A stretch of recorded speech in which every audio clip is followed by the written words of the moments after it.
possible.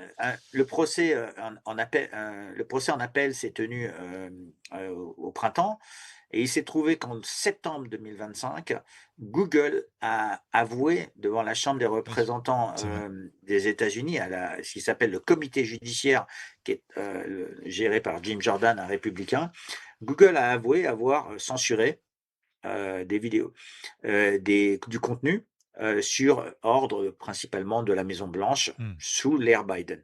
Et il se trouve que cet élément-là était matériel puisque ces aveux aux États-Unis, n'étaient pas connus quand on a plaidé, en appel au printemps.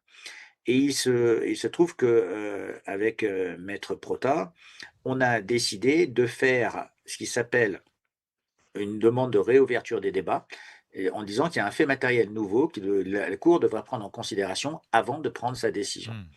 Et la cour, à Paris, nous a donné raison en décembre, a dit: «Oui, c'est intéressant, j'aimerais en entendre plus et en savoir plus justement sur ces aveux de Google» et c'est ce qui a été plaidé le 9 avril à la cour, d'appel de Paris, en présence des avocats de Google.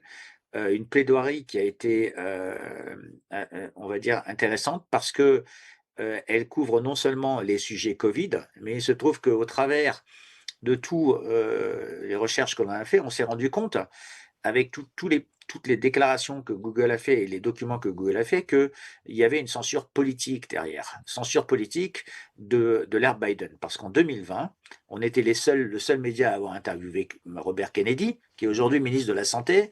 On était le seul média à avoir interviewé William Binet, qui est un ancien de la NSA, nous avait parlé du Russiagate en disant le Russiagate, c'est un hoax, en fait, c'est Mmh. quelque chose d'inventé.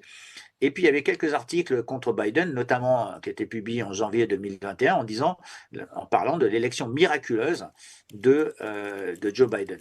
Et en fait, Joe Biden, quand il est arrivé avec son équipe, à partir du mois de novembre, il a mis en place une forme d'équipe qui allait converser et il n'aimait pas trop, on va dire, qu'on s'en prenne à son élection.